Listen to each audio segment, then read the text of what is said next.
اعوذ باللہ من الشیطان الرجیم بسم اللہ الرحمن الرحیم۔ سورۃ النساء آیت نمبر 123۔ انجام کار نہ تمہاری آرزوؤں پر موقوف ہے نہ اہل کتاب کی آرزوؤں پر۔ جو بھی برائی کرے گا اس کا پھل پائے گا اور اللہ کے مقابلے میں اپنے لیے کوئی حامی اور مددگار نہ پا سکے گا۔ اور جو نیک عمل کرے گا خواہ مرد ہو یا عورت بشرطے کہ ہو مومن تو ایسے ہی لوگ جنت میں داخل ہوں گے اور ان کی ذرہ برابر حق تلفی نہ کی جائے گی۔ اب یہاں پر اللہ سبحانہ تعالیٰ نے بات بتا دی کہ انجام کار انسان کی آرزو کے مطابق نہیں ہوگا، یعنی کہ جو وہ عمل کرے گا وہی وہ کمائے گا۔ جیسے کہ یہود اور نصارہ نے کہا کہ اب ہمیں کیا ہے، اللہ کے ہم چہیتے بندے ہیں تو ہمیں جہنم میں نہیں ڈالا جائے گا، اور نصارہ نے کہا کہ اب ہم کچھ بھی گناہ کرتے رہیں کیونکہ عیسیٰ علیہ السلام ہمارے لیے سولی پر چڑھ چکے ہیں، صلیب پر چڑھ گئے ہیں، تو اب ہم گناہ بھی کریں گے تو ہماری کوئی پکڑ نہیں ہوگی کیونکہ انہوں نے ہمارا کفارہ ادا کر دیا۔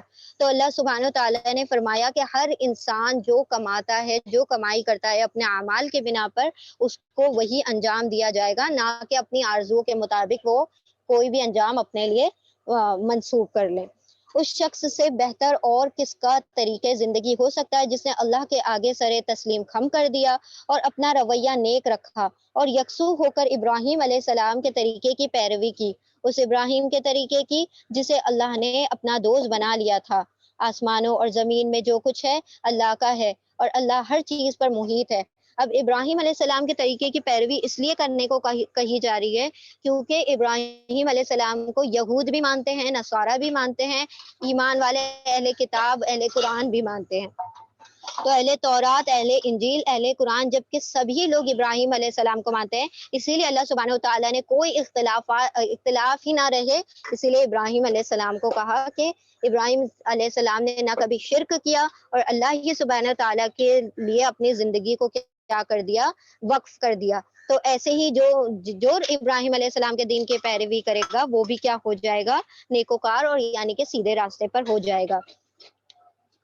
تم لوگ تم سے عورتوں کے معاملے میں فتویٰ پوچھتے ہیں، یہ یتیم عورتوں کی بات ہو رہی ہے، کہو اللہ تمہیں ان کے معاملے میں فتویٰ دیتا ہے اور ساتھ ہی وہ احکام بھی یاد دلاتا ہے جو پہلے سے تم کو اس کتاب میں سنائے جا رہے ہیں، یعنی وہ احکام جو ان یتیم لڑکیوں کے متعلق ہیں جن کے حق ادا نہیں کرتے اور جن کے نکاح کرنے سے تم باز رہتے ہو یا لالچ کی بنا پر تم خود ان سے نکاح کر لینا چاہتے ہو، اور وہ احکام جو ان بچوں کے متعلق ہیں جو بیچارے کوئی زور نہیں رکھتے۔ اللہ تمہیں ہدایت کرتا ہے کہ یتیموں کے ساتھ انصاف پر قائم رہو اور جو بھلائی تم کرو گے وہ اللہ کے علم سے چھپی نہیں ہے۔ اب یہاں پر ان لڑکیوں کے بارے میں بتایا گیا، ان یتیم بچیوں کے بارے میں جو یتیم ہیں اور ان کے پاس بہت زیادہ مال ہے، تو یہ کیا کرتے تھے، ان کے مال کے لیے ان سے نکاح کر لیا کرتے تھے، لیکن ان کو کوئی بھی جو ایک ازدواجی زندگی کے جتنے بھی حقوق ہوتے ہیں ان سے ان کو محروم رکھتے تھے کیونکہ وہ ان سے نکاح صرف اور صرف مال کے بنا پر کیا کرتے تھے۔ تو اللہ سبحانہ وتعالیٰ نے اس سے روک دیا، اور جو بچے یتیم، مطلب جو بچے دوسرے بھی یتیم ہوں گے تو ان کا بھی مال ان کو حق کے مطابق ان کو ادا کرنے کا یہاں پر حکم کیا گیا ہے۔ اگر کسی عورت کو اپنے شوہر سے بدسلوکی کی یا بے رخی کا خطرہ ہو تو کوئی مذائقہ نہیں کہ میاں اور بیوی کچھ حقوق کی کمی بیشی پر آپس میں صلاح کر لیں، یعنی کہ یہ ایک شخص اگر اس کی ایک سے زیادہ بیویاں ہیں اور وہ ایک کی طرف زیادہ مائل ہوتا ہے اور دوسرے کے حقوق ادا نہیں کرتا تو اس میں کہا گیا ہے کہ اس میں آپس میں بیٹھ کر صلاح کی جائے، اس پر بات کی جائے۔ نفس تنگ دلی کی طرف جلدی مائل ہو جاتا ہے، یعنی کہ لوگ جلدی سے ڈس اپوائنٹ ہو جاتے ہیں اور پھر اپنے انجام کو غلط سوچنے لگتے ہیں، مطلب یہ سمجھتے ہیں کہ اب اس کا کوئی حل ہی نہیں ہے۔ اللہ سبحانہ وتعالیٰ نے فرمایا کہ دونوں مل کر پھر اس کے اوپر صلاح کرنے کی کوشش کرو، لیکن اگر تم لوگ احسان سے پیش آؤ اور خدا ترسی سے کام لو تو یقین رکھو کہ اللہ تمہارے اس طرز عمل سے بے خبر نہیں ہے۔ بیویوں کے درمیان پورا عدل کرنا تمہارے بس میں نہیں ہے، تم چاہو بھی تو اس پر قادر نہیں ہو سکتے، یعنی کہ کون سے عدل کی بات ہو رہی ہے، جو دل کا مائل ہونا ہے اس میں تم عدل نہیں کر سکتے، لیکن جو دنیاوی طور پر عدل ہے، جو پراپرٹی ہے یا پھر ان کے جو حقوق ہیں، ان کے ساتھ رہنا ہے، جو بھی ہے وہ ساری چیزیں جو ان کے رائٹس ہیں، ان کے مہر ہیں، اس میں تم عدل کر سکتے ہو، تو ان کے اس پوائنٹ آف ویو سے تو کم سے کم تم ان کے ساتھ عدل کرو. لہٰذا یعنی کسی کا دل کسی اور دونوں میں سے کسی ایک کی طرف جھکتا ہے تو اس میں اس بندے کا بھی کوئی اختیار نہیں, کیونکہ دلوں کا معاملہ صرف اللہ کے ہاتھ میں ہوتا ہے. یہاں پر کہا گیا کہ تم ہرگز پوری طرح سے عدل نہیں کر سکو گے نفسانی طور پر, لیکن جو باقی چیز ہے اس کے اندر تم عدل کرو. لہٰذا قانون الہی کا منشا پورا کرنے کے لیے یہ کافی ہے کہ ایک بیوی کی طرف اس طرح نہ جھک جاؤ کہ دوسری کو ادھر لٹکتا ہوا چھوڑ دو. اگر تم اپنا طرز عمل درست رکھو اور اللہ سے ڈرتے رہو تو اللہ چشم پوشی کرنے والا ہے اور رحم فرمانے والا ہے. لیکن اگر زوجین ایک دوسرے سے الگ ہی ہو جائیں تو اللہ اپنی وسیع قدرت سے ہر ایک کو دوسرے کی محتاجی سے بے نیاز کر دے گا. دیکھیے آپ صلی اللہ علیہ وسلم کی بھی ایک سے زیادہ ازواج مطہرات تھی, لیکن ساری ازواج کے ساتھ آپ صلی اللہ علیہ وسلم نے تمام اس میں حقوق میں کیا کیا, عدل کیا. لیکن جو دل کا معاملہ تھا, آپ صلی اللہ علیہ وسلم کو حضرت عائشہ سے زیادہ محبت تھی بنسبت دوسری بیویوں کے, تو اس میں آپ صلی اللہ علیہ وسلم کا کوئی اختیار نہیں تھا. لیکن جو دنیاوی لحاظ سے جتنے بھی تھے آپ صلی اللہ علیہ وسلم نے ان میں ساری چیزوں میں عدل کیا. تم اپنا طرز عمل درست رکھو اور اللہ سبحانہ و تعالیٰ تم دونوں کو ایک دوسرے سے بے نیاز کر دے گا اگر تم ایک دوسرے سے طلاق لے کر الگ ہو جاؤ. اللہ کا دامن بہت کشادہ ہے اور وہ دانا بینا ہے. آسمانوں اور زمین میں جو کچھ ہے سب اللہ ہی کا ہے. تم سے پہلے جن کو ہم نے کتاب دی تھی یعنی کہ تورات اور انجیل والوں کو, انہیں بھی یہی ہدایت دی گئی تھی, اور اب تم کو بھی یہی ہدایت کرتے ہیں کہ خدا سے ڈرتے رہو, یعنی کہ اللہ سبحانہ و تعالیٰ کا ہر معاملے میں تقوی رکھو. اور خصوصاً ازدواجی زندگی میں جو گھر کے معاملات ہیں اس میں اللہ سبحانہ و تعالیٰ سے زیادہ ڈرا کرو. لیکن اگر تم نہیں مانتے تو نہ مانو. آسمانوں اور زمین کی ساری چیزوں کا مالک تو اللہ ہی ہے اور وہ بے نیاز ہے. یعنی کہ اگر تم اللہ کے خلاف یعنی اللہ سبحانہ و تعالیٰ کی نافرمانیاں کرو گے اور اللہ کی باتوں کو نہ بھی مانو گے تو اللہ سبحانہ و تعالیٰ کو تو خیر تمہاری کوئی ضرورت نہیں ہے, تم ہی ہو جو اللہ کے محتاج ہو. ہر تعریف کا مستحق تو اللہ سبحانہ و تعالیٰ ہے. ہاں اللہ ہی مالک ہے ان سب چیزوں کا جو آسمانوں میں ہے اور جو زمین میں ہے, اور کار سازی کے لیے بس وہی کافی ہے. یعنی سارے کام بنانے کے لیے اگر اللہ سبحانہ و تعالیٰ کی طرف رجوع کیا جائے تو اللہ سبحانہ و تعالیٰ سے بہترین وکیل, بہترین کارساز کوئی نہیں ہے. اگر وہ چاہے تو تم لوگوں کو ہٹا کر تمہاری جگہ دوسروں کو لے آئے, اور وہ اس پر پوری قدرت رکھتا ہے. یعنی اللہ سبحانہ و تعالیٰ کی اگر تم نافرمانیاں کرتے رہو اور اس کے سارے احکامات کو پیچھے ڈالتے رہو اپنے پیٹھوں کے, تو اللہ سبحانہ و تعالیٰ کو تمہاری کوئی ضرورت نہیں ہے. اللہ سبحانہ و تعالیٰ نے اس سے پہلے کئی بستیاں ایسی ہیں جب انہوں نے نافرمانیاں کی تو ان کو پوری کی پوری بستیوں کو نیست و نابود کر دیا گیا. تو اب یہ دوبارہ کرنے پر اللہ سبحانہ و تعالیٰ ہر بار بار کرنے پر قادر ہے اگر تم بار بار نافرمانیاں کرتے رہو, اور تمہاری جگہ ایسے لوگوں کو لے آئے گا جو اس کے فرما بردار بھی ہوں گے اور جو اس کی باتوں پر ایمان بھی لائیں گے. جو شخص محض ثواب دنیا کا طالب ہو اسے معلوم ہونا چاہیے کہ اللہ کے پاس تو ثواب دنیا بھی ہے اور ثواب آخرت بھی, اور اللہ سمیع اور بصیر ہے. یعنی کہ جب ہم اللہ سبحانہ و تعالیٰ سے دعا مانگے, اللہ سے کوئی چیز کی طلب کرے تو اس میں آخرت کو بھی شامل کریں. صرف دنیا کی طلب نہ رکھیں, دنیا کے ساتھ ساتھ آخرت کی خیر بھی مانگنا چاہیے. اے لوگو جو ایمان لائے ہو, آیت نمبر 135, آیت نمبر 135, اے لوگو جو ایمان لائے ہو انصاف کے علم بردار بن جاؤ, خدا کے واسطے سے گواہ بنو, اگرچہ تمہارے انصاف اور تمہاری گواہی کی زد میں تمہاری اپنی ذات کیوں نہ آ جائے, تمہارے والدین آ جائیں اور رشتہ دار پر ہی کیوں نہ پڑ جائے. یعنی کہ اگر تم کسی کی گواہی دے رہے ہو یا تم انصاف کر رہے ہو اور تمہاری اپنی ذات اس سے مجرور ہو رہی ہے, یعنی کہ تمہارے اپنے خلاف وہ چیز آ رہی ہے یا تمہارے رشتہ داروں کے یا تمہارے والدین کے خلاف ہی کیوں نہ وہ گواہی آ جائے, تم نے اس سے پیچھے نہیں ہٹنا ہے, تم نے انصاف کے ساتھ گواہی دینا ہے اور انصاف کرنا ہے. فریق معاملہ خواہ مالدار ہو یا غریب, تم نے مالداری اور غریبی بھی نہیں دیکھنا ہے اور نہ ہی رشتہ داریاں دیکھنا ہے, بلکہ تمہیں جو حق ہے اسے بیان کرنا ہے, جو انصاف کی بات ہے اسے بیان کرنا ہے.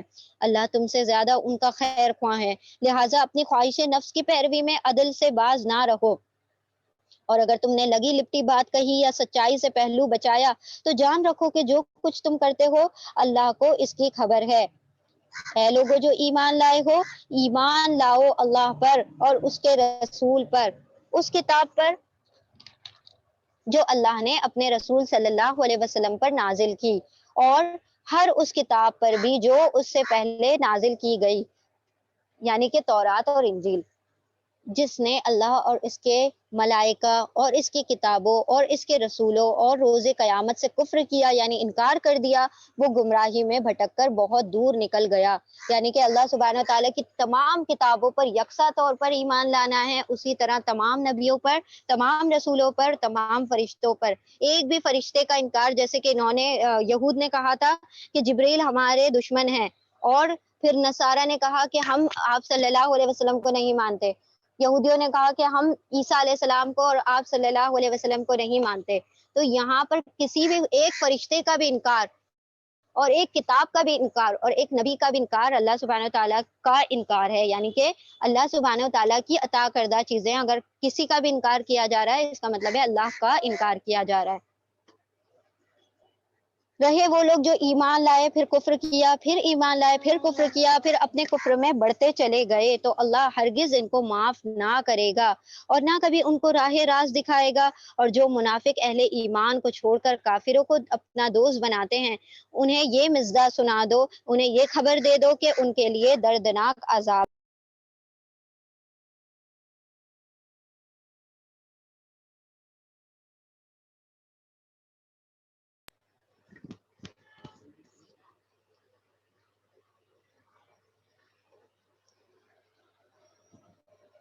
کیا یہ لوگ عزت کے طلب میں ان کے پاس جاتے ہیں، یعنی کہ کافروں کے پاس جاتے ہیں، حالانکہ عزت تو ساری کی ساری اللہ ہی کے لیے ہے۔ یعنی اللہ سبحانہ وتعالیٰ، ساری عزتوں کا منبع اللہ سبحانہ وتعالیٰ کے پاس ہے۔ تو اللہ کو چھوڑ کر کوئی انسان کہیں سے بھی عزت تلاش کرنے کی کوشش کرے گا، اللہ سبحانہ وتعالیٰ اسے رسوا کر دیں گے، کیونکہ عزتیں صرف اور صرف اللہ عطا کرنے پر قادر ہے۔ اللہ اس کتاب میں تم کو پہلے ہی حکم دے چکا ہے کہ جہاں تم سنو کہ اللہ کے آیات کے خلاف کفر بکا جا رہا ہے اور ان کا مذاق اڑایا جا رہا ہے، وہاں نہ بیٹھو جب تک کہ لوگ کسی دوسری بات میں نہ لگ جائیں۔ اب اگر تم ایسا کرتے ہو تو تم بھی انہی کی طرح ہو، یعنی کہ تم بھی منافق ہو گئے۔ اب اللہ سبحانہ تعالیٰ نے فرما دیا کہ جہاں پر بھی اللہ اور رسول اور اس کے دین کے خلاف باتیں ہو رہی ہوں، ایسی محفلوں کا حصہ نہ بنے۔ اگر وہ لوگ کسی اور بات میں جب تک نہ مبتلا ہو جائیں، وہاں سے اس جگہ سے ہٹ جائیں۔ اگر وہ کوئی اور بات کر لے تو کوئی مسئلہ نہیں کہ وہاں بیٹھے رہیں، ادروائز اس جگہ کو چھوڑ دیں۔ وہاں نہ بیٹھو جب تک کہ وہ لوگ دوسری بات نہ کہنے لگیں۔ یقین جانو کہ اللہ منافقوں کو اور کافروں کو جہنم میں ایک جگہ جمع کرنے والا ہے۔ منافق ان لوگوں کو کہا گیا کہ جو اللہ سبحانہ تعالیٰ اور رسول کے خلاف باتیں سن رہے ہیں، اور سننے کے بعد بھی کوئی ری ایکشن نہیں ہے ان کا، اور کوئی نہ کوئی ان کی مخالفت کی جا رہی ہے، اور بیٹھ کر مزے سے وہ باتیں سنتے رہتے ہیں اور کوئی ری ایکشن نہیں دیتے۔ تو اللہ نے فرمایا کہ وہ لوگ منافق ہیں، اور ایسے منافقوں کو اور جو انکار کرنے والے کافروں کو اللہ سبحانہ وتعالیٰ جہنم میں ایک جگہ جمع کر دے گا۔ یعنی کہ جس طرح وہ ابھی یہاں پر ایک جگہ جمع بیٹھے ہوئے ہیں، اللہ سبحانہ وتعالیٰ قیامت میں بھی ان کو ایک جگہ جہنم میں جمع کر دے گا۔ یہ منافق تمہارے معاملے میں انتظار کر رہے ہیں کہ اونٹ کس کروٹ بیٹھتا ہے، یعنی کہ اگر یا انہیں بینیفٹ ہو رہے ہیں، یا کوئی مال غنیمت مل رہی ہے، یا پھر وہ نقصان میں ہیں، تو وہ اسی حساب سے اپنے جو پلڑے ہوتے تھے تبدیل کر لیا کرتے تھے۔ جیسے کہ بینگن ہوتا ہے نا بن پیندے کا اور لوٹا ہوتا ہے، ویسے یہ لڑک جایا کرتے تھے اس شخص کی طرف، اس گروہ کی طرف جس سے اسے فائدہ ہوتا تھا۔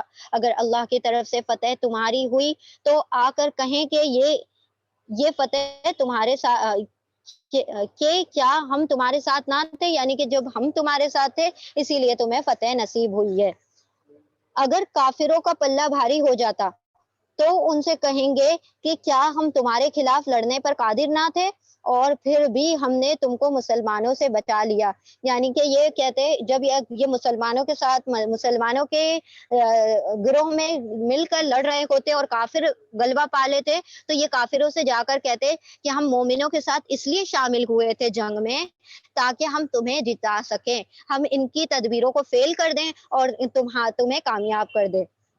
یعنی یہ دونوں جگہ سے دل بدلتے رہتے تھے. کبھی ایمان والے جب غلبہ پالے ایمان والوں کے ساتھ، کافر غلبہ پالے تو کافروں کے ساتھ. بس اللہ ہی تمہارے اور ان کے معاملے کا فیصلہ قیامت کے روز کرے گا، اور اس فیصلے میں اللہ نے کافروں کے لیے مسلمانوں پر غالب آنے کی ہرگز کوئی سبیل نہیں رکھی. یہ منافق اللہ کے ساتھ دھوکہ بازی کر رہے ہیں، حالانکہ در حقیقت اللہ ہی نے ان کو دھوکے میں ڈال رکھا ہے. یعنی کہ یہ خود اپنے آپ اپنی جانوں کو دھوکے میں ڈال رہے ہیں اور یہ سمجھتے ہیں کہ ہم ایمان والوں کو دھوکہ دے رہے ہیں. جب یہ نماز کے لیے اٹھتے ہیں تو کسمساتے ہوئے اٹھتے ہیں. منافقت کی ایک یہ نشانی ہے کہ جب انسان نماز پڑھے تو اس کے اندر سستی میں وہ کرے، محسوس کرے اور کسمسائے، اور اسے دل سے ادا نہ کرے، خشوع خضوع سے نہ ادا کرے. محض لوگوں کو دکھانے کی خاطر اٹھتے ہیں، یعنی کہ ریاکاری کے لیے نمازیں پڑھتے ہیں اور خدا کو کم ہی یاد کرتے ہیں. کفر و ایمان کے درمیان ڈاوا ڈول ہیں، نہ پورے اس طرف ہیں نہ پورے اس طرف، نہ کافروں ہی کی طرف جھک جاتے ہیں یہ پوری طرح، اور نہ ہی ایمان والوں کی طرف. دونوں کے درمیان لٹک رہے ہیں. جسے اللہ نے بھٹکا دیا ہو اس کے لیے تم کوئی راستہ نہیں لا سکتے. اے لوگو جو ایمان لائے ہو، مومنوں کو چھوڑ کر کافروں کو اپنا رفیق اور دوست نہ بنا لو. کیا تم چاہتے ہو کہ اللہ کو اپنے خلاف صریح حجت دے دو؟ یقین جانو کہ منافق جہنم کے سب سے نچلے طبقے میں ہوں گے. منافق جو ہیں وہ جہنم کی سب سے نچلی وادی ہے، اس کا نام ہے حاویہ. اس کے اندر اللہ سبحانہ تعالیٰ ان کو داخل کریں گے، کیونکہ یہ ایمان والوں کے ساتھ رہا کرتے تھے، ایمان والوں کو کے ساتھ اٹھنا بیٹھنا تھا، ایمان کی ساری باتیں سنتے تھے، پھر بھی انکار کرتے تھے. کافروں کو ان سے کم سزا دی جائے گی، منافقوں کو زیادہ سزا دی جائے گی، کیونکہ منافقوں کا اٹھنا بیٹھنا بھی ایمان والوں کے ساتھ تھا، پھر بھی ان کے دل اور ذہن نہیں کھلے، تو اللہ سبحانہ تعالیٰ نے ان کو جہنم کی سب سے نچلی وادی میں جھونک دیا. اور تم کسی کو ان کا مددگار نہ پاؤ گے، البتہ جو ان میں سے تائب ہو جائے، یعنی توبہ کر لے اور اپنے طرز عمل کی اصلاح کر لیں اور اللہ کا دامن تھام لیں اور اپنے دین کو اللہ کے لیے خالص کر لے. یعنی اللہ کے لیے اپنے دین کو خالص کر لینا، یعنی شرک سے پاک اپنے دین کو کر لیں. ایسے لوگ مومنوں کے ساتھ ہیں اور اللہ مومنوں کو ضرور اجر عظیم عطا فرمائے گا. آخر اللہ کو کیا پڑی ہے کہ تمہیں خواہ مخواہ سزا دے، اگر تم شکر گزار بندے بنے رہو اور ایمان کی روش پر چلتے رہو. اللہ بڑا قدردان ہے اور سب کے حال سے واقف ہے. اللہ سبحانہ تعالیٰ نے یہاں پر یہ فرمایا کہ اللہ سبحانہ تعالیٰ کسی بھی ذات پر بلا وجہ ناحق ظلم نہیں کرتا. اللہ سزا انہی کو دیتا ہے جو سزا کے حقدار ہیں. یعنی کہ جب بندے اپنی جانوں پر ظلم کرتے ہیں اور گناہ کو اور معصیت کو کما لیتے ہیں، تب اللہ سبحانہ وتعالیٰ انہیں سزا دیتا ہے. اللہ سبحانہ وتعالیٰ کی ذات نے اپنے اوپر ظلم کو حرام کر لیا ہے اور رحمت کو اپنے اوپر اللہ نے خود سے لازم کر رکھا ہے. تو اللہ کسی بھی جان پر اللہ نے ہر مطلب شخص کے اوپر اللہ نے اپنی رحمت عام کر رکھی ہے. جب بھی تو ہم سانس لے رہے ہیں، کھا رہے ہیں، پی رہے ہیں اور سارا کچھ، یہ کافروں کے لیے بھی اللہ نے سورج کی روشنی نہیں روکی، ہوائیں نہیں روکی، اللہ نے پانی ان سے نہیں روکا، رزق نہیں روکا، تو یہ اللہ ہی کی رحمت ہے جس کی وجہ سے ہم زمین میں چل پھر رہے ہیں. لیکن جب بندے اللہ سبحانہ وتعالیٰ کی نافرمانیاں شروع کر دیتے ہیں تو اللہ سبحانہ وتعالیٰ پھر انہیں عذاب دیتے ہیں. اللہ سبحانہ وتعالیٰ کو عذاب دینے کا کوئی شوق نہیں ہے، نعوذ باللہ. اور کہا گیا کہ جو بندے شکر گزار ہوں گے تو اللہ سبحانہ وتعالیٰ ان کی مغفرت فرماتے رہیں گے، یعنی کہ ان کے شکر کا اجر، ان کی قدردانی کی جائے گی اور ان کو بہت سے اجر دیے جائیں گے. اور بے شک اللہ سبحانہ وتعالیٰ کا سب سے بہترین اجر یہ ہے کہ بندہ قیامت میں سارے حساب کتاب سے چھوٹ کر، جہنم سے بچ کر جنت میں داخل ہو جائے اور داخل ہونے کے بعد اپنے رب کا دیدار پالے. اللہ سبحانہ وتعالیٰ ہمیں ان لوگوں میں شامل فرمائے جو اللہ سبحانہ تعالیٰ کے دیدار کرنے والے بندے ہو. اللہ ہمیں اپنے عرش کے سائے میں جگہ عطا فرمائے. وآخر الدعوانا ان الحمد للہ رب العالمین. سبحان اللہ و بحمدہ، سبحانک اللہم و بحمدک، نشہد ان لا الہ الا انت، نستغفرک و نتوب الیک. سبحان ربک رب العزۃ عما یصفون وسلام علی المرسلین والحمد للہ رب العالمین برحمتک یا ارحم الراحمین. ربنا تقبل منا انک انت السمیع العلیم وتب علینا انک انت التواب الرحیم. وآخر الدعوانا ان الحمد